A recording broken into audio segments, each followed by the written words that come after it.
وبركاته. الحمد لله رب العالمين والعاقبة للمتقين والصلاة والسلام على سيدنا محمد أشرف الأنبياء والمرسلين وعلى آله وصحبه أجمعين.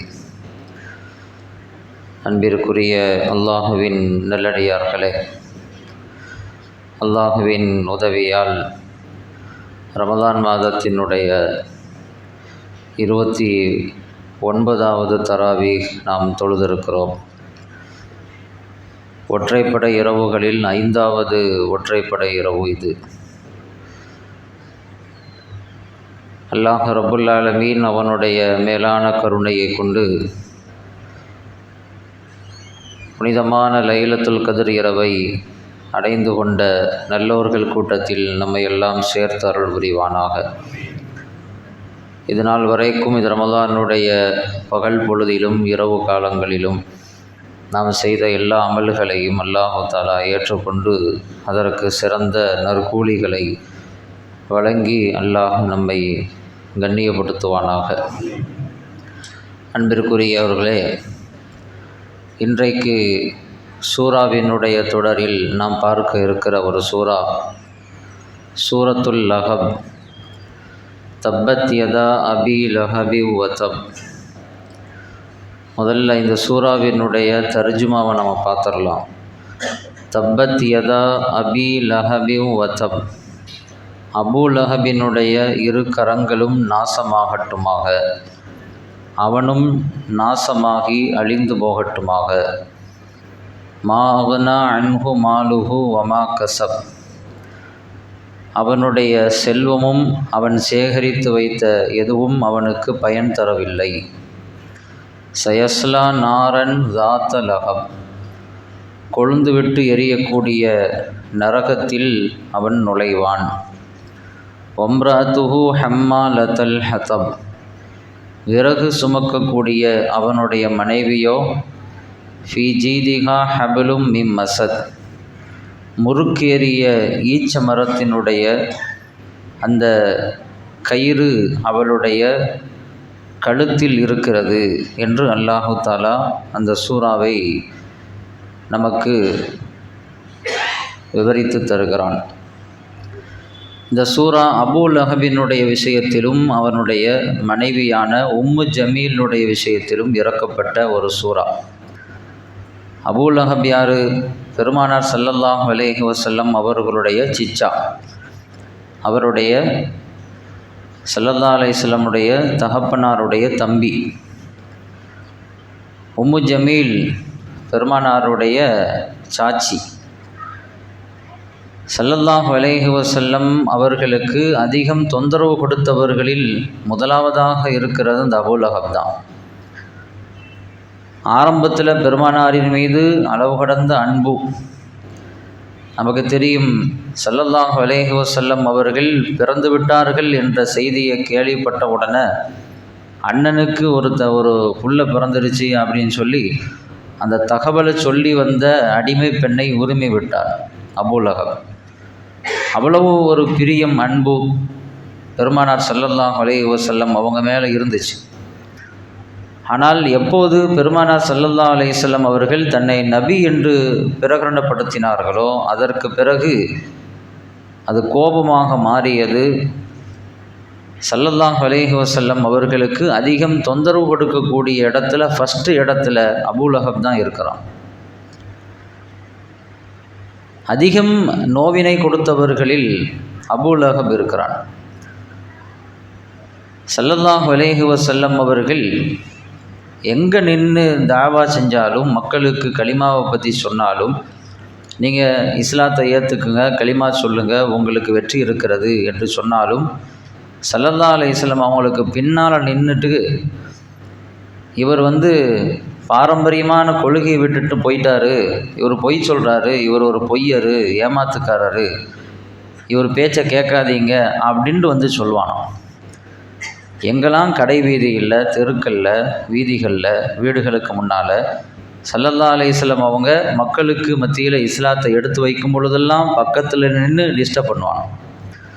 ரபீஆ ரலியல்லாஹு தஆலா அன்ஹு அவர்கள் சொல்லுகிறார்கள், ஸல்லல்லாஹு அலைஹி வஸல்லம் கடை வீதிகளில் தெருக்களில் எங்கே நின்று பேசினாலும் பின்னால் நின்று கெடுக்கிறதுக்குனே வந்து நிற்பான். யார் இது அப்படின்னு சொல்லி அவங்க கேட்டாங்களாம். வேறு யாரும் இல்லை, ஸல்லல்லாஹு அலைஹி வஸல்லமுடைய சிச்சாவான அபூலஹப் தான் அப்படின்னு சொல்லுவாங்களாம். அந்த அளவிற்கு ஸல்லல்லாஹு அலைஹி வஸல்லம் அவர்களுக்கு கெடுதியை ஏற்படுத்துவதில், அவர்களுக்கு தொந்தரவு கொடுக்கறதில்ல, அவர்களுக்கு சங்கடங்களை ஏற்படுத்துவதில் முதல் இடத்துல நின்ன அபூலஹப். அவருடைய மனைவியும் அதே மாதிரி தான். உம்மு ஜமீல்னு சொல்கிறோமா இல்லையா, ஸல்லல்லாஹு அலைஹி வஸல்லம் அவங்களுக்கு அதிக நோவினை கொடுத்தவல்ல அந்த அபூலஹபினுடைய மனைவியும் ஒன்று. ஸல்லல்லாஹு அலைஹி வஸல்லம் அவங்க எங்கே வருவாங்க, எந்த பாதையில் நடந்து போவாங்க அப்படிங்கிறத பார்த்து வச்சுட்டு அவங்க காலில் முள் குத்தணும் அப்படிங்கிறதுக்காக அந்த பாதையில் முள்ளை போட்டு வைப்பாங்க, காலில் குத்தட்டும் அப்படின்னு சொல்லி. ஸல்லல்லாஹு அலைஹி வஸல்லம் வீட்டுக்கு முன்னால் கண்டதையும் அசிங்கமான பொருளையும் தூக்கி போட்டு வச்சுட்டு போயிடுவாள்.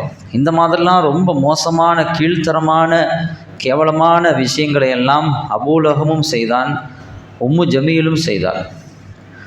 இந்த ரெண்டு பேரையும் கண்டிக்கிற விதமாக தான் இந்த வசனம், இந்த அத்தியாயம் இறக்கப்பட்டது.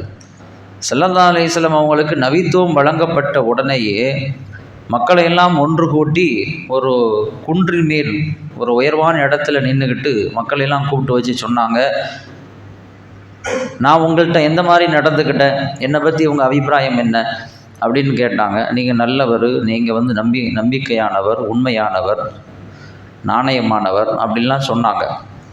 இந்த மாதிரி நான் என்ன சொன்னாலும் நீங்கள் நம்புவீங்களா அப்படின்ட்டு கேட்டாங்க ஸல்லல்லாஹு அலைஹி வஸல்லம். நீங்கள் என்ன சொன்னாலும் நம்புவோம், ஏன்னா இதுவரைக்கும் நீங்கள் பொய் சொல்லி நாங்கள் பார்த்ததில்லை, நீங்கள் யாரையும் ஏமாற்றி பார்த்ததில்லை, உண்மைக்கு மாற்றமாக நடந்து பார்த்ததில்லை, அதனால் நீங்கள் என்ன சொன்னாலும் நாங்கள் நம்புவோம் அப்படின்னு சொல்லி ஸ்டேட்மெண்ட் கொடுத்தாங்க. அந்த ஸ்டேட்மெண்ட்டை வாங்கின பிறகு தான் ஸல்லல்லாஹு அலைஹி வஸல்லம் அவங்க சொன்னாங்க, அனன் நதீருல் முபீன், நான் ஒரு நபியாக இருக்கிறேன், ஒரு ரசூலாக இருக்கிறேன், அல்லாஹ்வினால் அனுப்பப்பட்ட ஒரு தூதராக இருக்கிறேன், உங்களுக்கு எச்சரிக்கை செய்பவனாக இருக்கிறேன் அப்படின்னு சொல்லி தன்னை நபி என்று வெளிப்படுத்தினார்கள். நபின்னு வெளிப்படுத்தின உடனேயே அந்த கூட்டத்தில் நின்ன அபூலஹப், அலிஹாதா ஜமஅத்தனா, இதுக்கு தான் எங்களை கூட்டினியா அப்படின்ட்டு மண்ணை அள்ளி பெருமானார் ஸல்லல்லாஹு அலைஹி வஸல்லம் மேனியில் தூக்கி வீசிட்டு, தப்பல்லக், உனக்கு நாசம் உண்டாகட்டும் அப்படின்னு சொன்னான் அபூலஹப். இதுக்கு தான் எங்களை கூப்பிட்டியா, இவ்வளோ நேரம் நல்லவ மாதிரி பேசிட்டு என்னப்போ நபின்னு சொல்கிற, ரசூலுன்னு சொல்கிற அப்படின்னு சொல்லி நாசம் உண்டாகட்டும் அப்படிங்கிற வார்த்தையை பெருமானாரை பார்த்து அபூலஹப் பயன்படுத்தினான். உம்மு ஜமீல் அதே மாதிரியே பெருமானாருக்கு எல்லா வகையிலும் தொந்தரவு கொடுத்துக்கிட்டே இருந்தான். இந்த ரெண்டு பேரையும் கண்டித்து அல்லாஹு தஆலா ஒரு அத்தியாயத்தை இறக்குனான். தப்பத் யதா அபி லஹபி வதப், எந்த கையினால் பெருமானாருடைய முகத்துக்கு நேராக மண்ணை தூக்கி நாசமாகட்டும் என்று அபூலஹப் சொன்னானோ, அதே இரண்டு கைகளும் நாசமாகட்டும், அதே வார்த்தையை கொண்டு அல்லாஹு தஆலா சபித்தான். கியாமத்து வரைக்கும் வரக்கூடிய அத்தனை மக்களாலும் சபிக்கும்படியாக குர்ஆன் வசனத்தை, அத்தியாயத்தை அல்லாஹ் இறக்கினான். அவன் கையும் நாசமாகட்டும், அவனும் நாசமாகட்டும் அப்படின்னு. அவன் சேர்த்து வைத்த செல்வங்கள் எல்லாம் அவனுக்கு பயனில்லாமல் போயிடுச்சு, பயன் தராது, நரகத்திலிருந்து அவனை பாதுகாக்காது, வேதனையிலிருந்து அவனை தடுக்காது. சயஸ்லா நாரன் தாத்த லஹப், நிச்சயமாக கொழுந்து விட்டு எரியக்கூடிய நரகத்தில் தான் அவன் நுழைவான் அப்படின்னு சொல்லிட்டு அவனுடைய மனைவியை பற்றி அல்லாஹ் சொல்கிறான். இந்த வசனம் அத்தியாயம் இறங்கப்பட்ட உடனே அபூலஹப் கடுமையான கோபம். எப்படி அந்த மாதிரி முகம்மது என்னை பார்த்து சொல்லுவார், அதை நபின்னா ஏற்றுக்கலையே, அல்லாஹ் சொன்னதா எப்படி அவன் சொல்லுவான். ஸல்லல்லாஹு அலைஹி வஸல்லம் அவங்க அத்தியாயத்தை ஓதி காட்டினாலும் அவங்க பேசுகிற மாதிரி தான் விளங்கிக்கிட்டான். முகம்மது அப்படி சொல்கிறாரா, ஸல்லல்லாஹு அலைஹி வஸல்லம் அப்படிலாம் பேசுகிறாரா, கை நாசமாகட்டும் சொல்கிறாரா, எப்படி அந்த மாதிரி சொல்லலாம் அப்படின்லாம் சொல்லி கோபப்பட்டு வேதனைப்பட்டு தன்னுடைய ரெண்டு மகனையும் கூப்பிட்டு சொன்னான், அவங்க பிள்ளைகளை நீ தலாக்கு விடு அப்படின்ட்டு. ஸல்லல்லாஹு அலைஹி வஸல்லம் அவங்க தன்னுடைய ரெண்டு மகள்கள் ருக்கையா, உம்மு குல்சும், ரெண்டு மகளையும் அபூலஹபினுடைய ரெண்டு பசங்களுக்கு தான் நிக்கா பண்ணி கொடுத்துருந்தாங்க. இது ஷரியத் வர்றதுக்கு முன்னால். நபி ஆகிறதுக்கு முன்னால், சட்டங்கள்லாம் வர்றதுக்கு முன்னால், ஆனால் சிச்சாவினுடைய பிள்ளைகள் தானே, அதனால் தன்னுடைய 2 பொம்பளை பிள்ளையும் அபுல் அஹபினுடைய 2 பசங்களுக்கு கல்யாணம் பண்ணி கொடுத்துருந்தாங்க. அவங்க வீட்டில் தான் வாழ்ந்துக்கிட்டு இருக்கிறாங்க. இப்படி கை நாசமாகட்டும் அப்படின்ட்டு அத்தியாயம் இறக்கப்பட்ட உடனே 2 பிள்ளைகளையும் தலாக்கு விடு, வீட்டுக்கு அனுப்பு, எப்படி அவன் தகப்பன் அந்த மாதிரி பேசலாம் அப்படின்ட்டு சொல்ல, அந்த 2 பசங்களும் பெருமானார் ஸல்லல்லாஹு அலைஹி வஸல்லமுடைய 2 பிள்ளைங்களையும் தலாக்கு விட்டு வீட்டுக்கு அனுப்பி விட்டார்கள். கோபத்தில் அவன் பேசினான். உம்மு ஜமீல் நேராக பெருமானாரை சந்தித்து திட்டுறதுக்காகவும் ஏசுறதுக்காகவும் சத்தம் போடுறதுக்காகவும் வந்தாள். ஸல்லல்லாஹு அலைஹி வஸல்லம் அவங்களும் அபூபக்கர் ரலியல்லாஹு தஆலா அன்ஹு அவங்களும் அங்கே ஹரமில் உட்காந்துருக்காங்க ஒரு இடத்துல. வேகமாக உம்மு ஜமீல் வந்தால் கையில் பெரிய ஒரு கல்லை தூக்கிட்டு. அங்கேருந்து பார்த்துட்டாங்க அபூபக்கர் ரலியல்லாஹு தஆலா அன்ஹு. அல்லாஹ்வின் தூதர் அவர்களே, உம்மு ஜமீல் வந்துக்கிட்டு இருக்கிறா, மோசமான பொம்பளை, என்ன செய்வான்னு உங்களுக்கு தெரியுமில்ல, ரோட்டில் நீங்கள் போகும்பொழுதுலாம் முள்ளையும் கல்லையும் தூக்கி போடக்கூடிய ஒரு கீழ்த்தரமான வேலையை செய்யக்கூடிய ஒரு பொம்பளை, நம்மளை நோக்கி கல்லை தூக்கிட்டு வர்றா, என்ன வேணாலும் பண்ணுவா, அதனால் நீங்கள் கொஞ்சம் ஓரமாக ஒதுங்கி மறைஞ்சி நின்றுக்குங்களேன் அப்படின்ட்டு ஸல்லல்லாஹு அலைஹி வஸல்லம் அவங்கள்ட்ட அபூபக்கர் ரலியல்லாஹு தஆலா அன்ஹு சொல்கிறாங்க. ஸல்லல்லாஹு அலைஹி சொன்னாங்க, அபூபக்கரை பயப்படாதீங்க, இன்னஹா லன் தரானி, நிச்சயமாக அவள் என்ன பார்க்க மாட்டாள், அவள் கண்ணில் நான் படமாட்டேன் அப்படின்னு சொன்னாங்க. அபூபக்கர் ரலியல்லாஹு தஆலா அன்ஹு அங்கே உட்கார்ந்துருக்கிறாங்க. நேராக வந்து உம்மு ஜமீல், அபூபக்கரே, என்ன உங்கள் ஆள் இந்த மாதிரிலாம் பேசுகிறாராம, என்னை திட்டி எதுவும் இல்லாமல் சொல்கிறாராம, நரகத்துக்கு போகட்டும், அப்படி ஆகட்டும் இப்படி ஆகட்டும் அப்படிலாம் பேசுகிறாராம, வார்த்தையை அடக்கி பேச சொல்லுங்கள், நான் யாருன்னு தெரியுமா, இந்த மக்காவில் இருக்கக்கூடிய தலைவருடைய பொண்ணு, தைரியமாக என்ன தைரியத்தில் அந்த மாதிரி அவர் பேசுகிறாரு, இந்த மாதிரிலாம் அடுத்து பேசினான்னா இதே கல்லை கொண்டு அவர் வாயில் சாத்திடுவேன் அப்படின்ட்டு உம்மு ஜமீல் பேசுகிறான் தெனாவட்டா. ஸல்லல்லாஹு அலைஹி வஸல்லம் அவங்க அங்கே இருக்கிறாங்க. அபூபக்கர் ரலியல்லாஹு தஆலா அன்ஹு அவங்கள்ட்ட உம்மு ஜமீல் நேருக்கு நேராக பேசிகிட்ருக்கிறான். அபூபக்கர் ரலியல்லாஹு தஆலா அன்ஹு சாந்தமாக அதற்கு பதில் சொல்லிவிட்டார்கள். அப்படின்லாம் உன்னை திட்டலை, அப்படின்லாம் அவங்க பேசலை அப்படின்னு சொல்லி சாந்தமாக பதில் சொல்லி அனுப்பிட்டாங்க. இப்போ யார்கிட்ட பேசுகிறா உம்மு ஜமீல்? அபூபக்கர் ரலியல்லாஹு தஆலா அன்ஹு அவங்கள்ட்ட தான். உங்கள் ஆளை வான் பண்ணி வைங்க, இந்த மாதிரிலாம் பேசக்கூடாது அப்படின்ட்டு ஸல்லல்லாஹு அலைஹி வஸல்லம் அவங்கள வான் பண்ணிட்டு போகிறான். ஆனால் ஸல்லல்லாஹு அலைஹி வஸல்லம் எங்கே இருந்தாங்க தெரியுமா? அபூபக்கரோடு தான் உட்காந்துருக்குறாங்க. அபூபக்கர் நாயகத்தோடு தான் ஸல்லல்லாஹு அலைஹி வஸல்லம் அவங்க பக்கத்தில் தான் உட்காந்துருக்குறாங்க. ஆனால் அவள் கண்ணுக்கு ஸல்லல்லாஹு அலைஹி வஸல்லம் அவங்களுக்கு தெரியலை, எல்லாம் மறைச்சிட்டான். அவங்க மறைஞ்சி போகன்னு கொஞ்சம் ஓரமாக ஒதுங்கி போய் நில்லுங்கன்னு சொன்னாங்களா இல்லையா? அப்படிலாம் எஞ்சி போகலை ஸல்லல்லாஹு அலைஹி வஸல்லம். எஞ்சி போகவும் இல்லை, ஓரமாக போய் ஒதுங்கியும் நிற்கலை, தன்னை மறைச்சிக்கவும் இல்லை. எப்போவும் போல் ஏற்கனவே உட்கார்ந்த இடத்துல தான் உட்கார்ந்துருந்தாங்க. ஆனால் அல்லாஹு தஆலா அவர்களுக்கு மத்தியில் திரையிட்டு மறைத்து விட்டான். சொன்னாங்கள்ல, என்ன பார்க்க மாட்டா, என்ன அவளால் பார்க்க முடியாதுன்னு சொன்னாங்கள்ல, பார்க்க முடியலை. என்ன செஞ்சாங்க அப்படின்னு சொல்லி வரலாறுகளை தேடி பார்க்கும் பொழுது குர்ஆனுடைய வசனங்களை ஓதுனாங்களாம். ஏதோ ஒரு வசனங்களை ஓதுனாங்க. அல்லாஹு தஆலா அந்த திரையை ஏற்படுத்திட்டான். அல்லாஹ்வே குர்ஆனில் சொல்கிறான், நீங்கள் குர்ஆனை ஓதினால் உங்களுக்கும் ஈமான் கொள்ளாத மக்களுக்கும் இடையில் ஒரு மறைவான ஒரு திரையை நான் ஏற்படுத்தி விடுவேன், உங்களை பார்க்க முடியாது, உங்களை தொட முடியாது அப்படின்னு அல்லாஹ் சொல்கிறான். குர்ஆன் நம்மை பாதுகாக்கும் அப்படின்னு சொல்லி அன்றைக்கி பேசணுமா இல்லையா? குர்ஆன் எதிரிகள்கிட்ட இருந்து நம்மை பாதுகாப்பதற்கான மிகப்பெரிய ஒரு ஆயுதம். ஸல்லல்லாஹு அலைஹி வஸல்லம் அன்னைக்கு அந்த நேரத்தில் குர்ஆனை தான் ஓதுனாங்க. அல்லாஹ் ஒரு திரையை ஏற்படுத்தி நேருக்கு நேராக இருந்தாலும் அவளால் பார்க்க முடியாத அளவிற்கு அல்லாஹு தஆலா ஒரு தடையை ஏற்படுத்தி விட்டான். அப்போ இந்த ஆயத்து, இந்த அத்தியாயம் இறங்கின பிறகு மிகப்பெரிய ஒரு பிரளயங்கள் எல்லாம் வெடித்தது. அங்கே பிள்ளைங்களை தலாக்கு விட சொன்னால் இவன் இந்த மாதிரி வேகமாக பேசிட்டு போயிருக்கிறான்.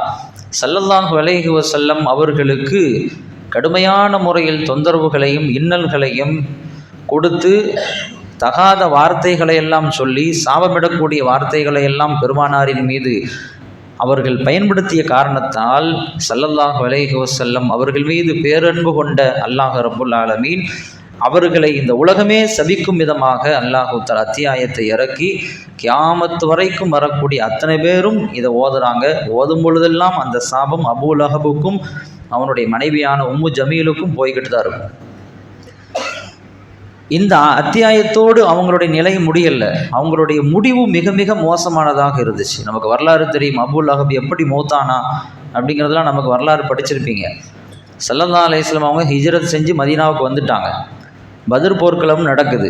பத்ருக்கு பிறகு தான் அபூ லஹபுனுடைய முடிவு. ஒரு மோசமான ஒரு நோய் ஒன்று அவனை தாக்குகிறது, ஒரு டிசீஸ் அபூ லஹபினுடைய உடம்பில் ஏற்பட்டு ரொம்ப உடம்பெல்லாம் ரொம்ப மோசமான நிலையில் போய், உடம்பு ஊதி போய், நாற்றம் அடித்து அழுகி போய், ரொம்ப மோசமான நிலையில் அசிங்கப்பட்டு அவன் மௌத்தானான். மௌத்தான பிறகு அவனுடைய உடம்பெல்லாம் கடுமையான நாற்றம், அசிங்கமான வாடை, புழு அரித்ததை போன்று எல்லோரும் பார்த்து ஒதுங்குகிற அளவிற்கு அவனுடைய நிலை மோசமாச்சு. அப்படியே அழுகி போச்சு அவனுடைய உடம்பு. பழம் அழுகுனா எப்படி இருக்கும், அந்த மாதிரி அவனுடைய உடம்பு அழுகி போச்சு. கிட்ட போகிறதுக்கே தயக்கப்பட்டு அவனுடைய பசங்க அபூ லஹபை இறந்ததை கூட செய்தியை வெளியே சொல்லாமல் வீட்டிலே மறைச்சி வச்சுருந்தாங்க. எப்படி வெளியே சொல்கிறது, அசிங்கமாச்சே. இப்படி ஒரு மௌத்து நடந்துச்சுன்னா ஊர் மதிக்குமா?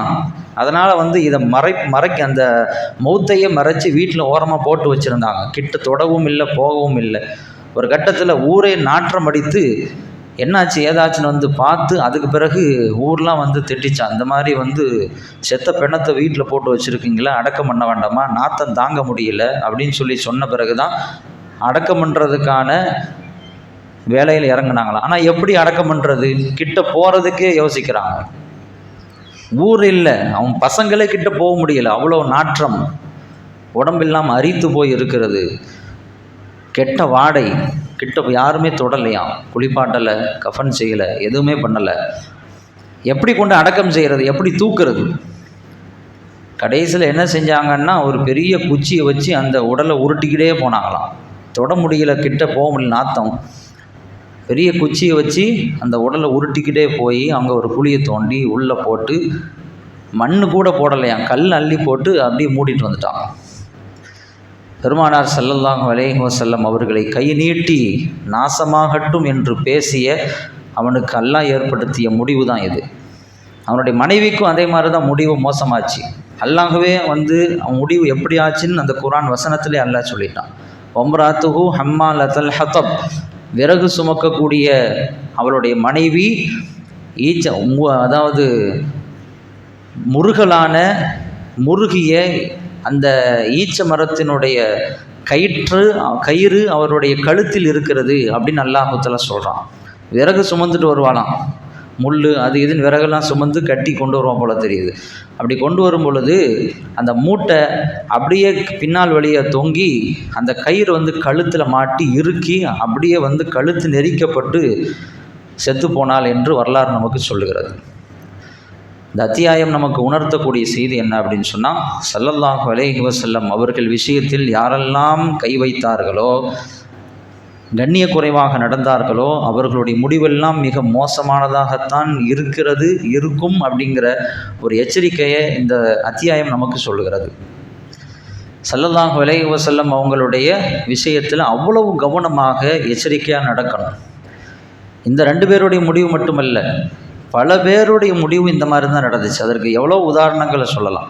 ஏன்னா அல்லாஹு தஆலா ஒரு வசனத்தில் சொல்லிட்டான், இன்னா கஃபைனாக்கல் முஸ்தஹ்ஸிஈன், நபியே உங்களை யாரெல்லாம் கேலி செய்கிறார்களோ, கிண்டல் அடிக்கிறார்களோ அவங்கள பற்றி நீங்கள் கவலைப்படாதீங்க, நான் பார்த்துக்கிறேன்ட்டான்.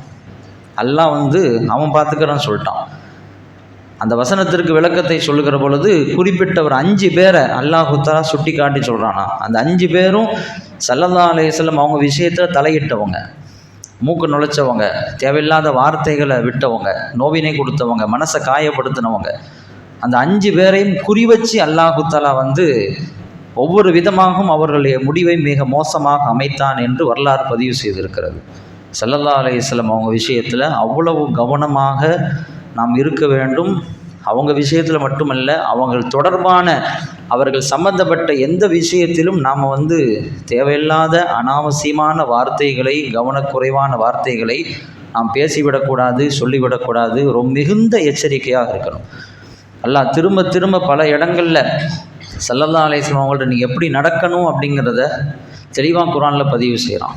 லா தர்ஃபவு அஸ்வாத்தக்கும் ஃபௌக சௌத்தின் நபி ஸல்லல்லாஹு அலைஹி வஸல்லமுடைய சப்தத்துக்கு மேலாக உங்கள் சப்தத்தை உயர்த்தி பேசாதீங்க அப்படிங்கிறான். அவங்க உட்கார்ந்துருக்கும் பொழுது, சபையில் இருக்கும் பொழுது அவங்க வாய்ஸை விட உங்கள் வாய்ஸை வந்து நீங்கள் ரைஸ் பண்ணக்கூடாது, அமைதியாக தான் பேசணும், அதில் கூட நீங்கள் கண்ணியத்தை பேணணும் அப்படின்னு சொல்கிறான். இந்த வசனம் இறக்கப்பட்ட உடனே சாபித் இப்னு கைஸ் இப்னு ஷம்மாஸ் என்று சொல்லப்படுகிற அந்த சஹாபி பள்ளிக்கே வரலையாம், வீட்டில் உட்காந்துக்கிட்டாங்க. அவர் யார் அப்படின்னு சொன்னால் கொஞ்சம் போல்டாக பேசக்கூடியவர். இந்த பீரங்கி மாதிரி சத்தம் போட்டு பேசுவாங்கள்ல சில பேர், வந்து சத்தம் பேசுனாவே மைக்கில் பேசுகிற மாதிரி இருக்கும், சாதாரண பேசுனாவே மைக்கில் பேசுகிற மாதிரி இருக்கும், சண்டை போடுற மாதிரி பேசுவாங்க. அந்த மாதிரியான போல்டான வாய்ஸ் உள்ளவர். இந்த மாதிரி அல்லாஹ் சொல்லிட்டானே, சத்தம் போடக்கூடாதுன்னு சொல்லிட்டானே, சத்தம் போட்டால் நன்மைகள்லாம் அழிஞ்சு போயிடுன்னு சொல்லிட்டானே அப்படின்னு சொல்லி பயந்து போய் நான் அழிஞ்சு போயிட்டேன், நாசமாக போயிட்டேன், எனக்கு நரகம்தான், அல்லாஹ் கண்டித்து வசனத்தை இறக்கிட்டான் அப்படின்ட்டு வீட்டிலே முடங்கிட்டார். ஸல்லல்லாஹு அலைஹி வஸல்லம் வந்து சஅத் இப்னு முஆத் ரலியல்லாஹு தஆலா அவங்களை கூப்பிட்டு கேட்டாங்க, என்ன சாபித் ஆளே காணோம் அப்படின்னு கேட்டாங்க. தெரியல, அவர் என்ன செய்கிறாருன்னு தெரியல அப்படின்னு சொல்லி சொன்னார். போய் பார்த்துட்டு வாங்க அப்படின்னாங்க. போய் பார்த்தா அவர் எல்லா கதையும் சொல்கிறார். இந்த மாதிரி அல்லாஹ் வசனத்தை இறக்கிட்டான், சத்தம் போட்டு பேசக்கூடாதுன்னு சொல்லிட்டான், என் வாய்ஸே வந்து இயற்கையாக சத்தம் போட்டு பேசக்கூடிய அந்த வாய்ஸு தான், போல்டான வாய்ஸு தான், நான் எப்படி வந்து பெருமானாருக்கு முன்னால் வருவேன், கண்ணியக்குறைவாக நடந்துட்டேனே, அல்லாஹ் என்னை கண்டித்து வசனத்தை இறக்கிட்டானே அப்படின்னு சொல்லி உட்காந்துட்டு இருந்தாங்க. வந்து அந்த செய்தியை வந்து பெருமானார்ட்ட வந்து சொன்ன பொழுது ஸல்லல்லாஹு அலைஹி சொன்னார்கள், சாபித்தை அழைச்சிட்டு வாங்க, அவர் நரகவாதி அல்ல, இன்னஹு மின் அஹ்லில் ஜன்னா, அவர் சொர்க்கவாதி அப்படின்னு சுப செய்தி சொல்லிடுங்க. கண்ணிய குறைவாக வேணுக்குன்னே நடக்கக்கூடியவர்களை பார்த்து தான் நல்லா சொல்கிறானே தவிர, இயற்கையாகவே அந்த மாதிரி குரல் வளம் இருக்கக்கூடியவங்கள விஷயத்தில் அல்லாஹ் இப்படி சொல்லலை அப்படின்னு சொல்லி ஸல்லல்லாஹு அலைஹி வஸல்லம் அவங்க சொல்லுவாங்க. ரொம்ப எச்சரிக்கையாக நடந்தாங்க. இந்த வசனம் இறக்கப்பட்ட பிறகு உமர் ரலியல்லாஹு தஆலா அன்ஹு பெருமானார் இருக்கிற பொழுது வாயே திறக்க மாட்டாங்க. அவங்க எவ்வளோ போல்டானவங்க நமக்கு தெரியும். உமர்னு சொன்னாவே ரொம்ப ஆக்ரோஷமானவங்க தான். ஆனால் இந்த வசனம் இறக்கப்பட்ட பிறகு பெருமானாருக்கு முன்னால் அவங்க வாயே திறக்க மாட்டாங்களாம். அவங்க பேசுனா என்ன பேசுகிறாங்கன்னு பக்கத்தில் உள்ளவங்களுக்கு விளங்காதான், அந்த அளவிற்கு அமைதியாக நிசப்தமாக அவர்கள் இருப்பார்கள் என்று அவங்கள பற்றி சொல்லப்படுது. அவ்வளவு கவனமாக, ஒழுக்கமாக, டிசிப்ளினாக இருந்தாங்க. இன்றைக்கி சில பேர் வந்து ஸல்லல்லாஹு அலைஹி வஸல்லம் அவங்க விஷயத்தில் கொஞ்சம் கூட பயம் இல்லாமல், அச்சம் இல்லாமல் சில தகாத வார்த்தைகளை பயன்படுத்தி விடுகிறார்கள். கேட்பதற்கே வந்து சொல்வதற்கே சங்கடமாக இருக்கிறது. அன்றைக்கி ஒரு ஃபேஸ்புக்கில் ஒரு வீடியோ ஒன்று பார்த்தேன். அதில் ஒரு அசத்து பேசியிருக்கிறாங்க. அதாவது உம்ராவுக்கோ ஹஜ்ஜுக்கோ செல்லுகிற பொழுது உம்ராவுக்கு மட்டும் போயிட்டு வராமல் மதீனா ஷரீஃபுக்கும் போயிட்டு வரணும். மதீனாவுக்கும் போயிட்டு வர்றது சுன்னத், மதீனாவுக்கு போகாமல் வரக்கூடாது. இது ஒரு முஸ்லீம்களுடைய அடையாளம் கிடையாது அப்படின்னு அவங்க பேசுகிறாங்க. அதுக்கு கீழே வந்து கமெண்ட் போடுறாங்க, மதீனாவுக்கு நமக்கு எதுக்கு போகணும், அங்கே போக வேண்டிய தேவை என்ன அப்படின்ட்டு சொன்னாலும் பரவாயில்லை.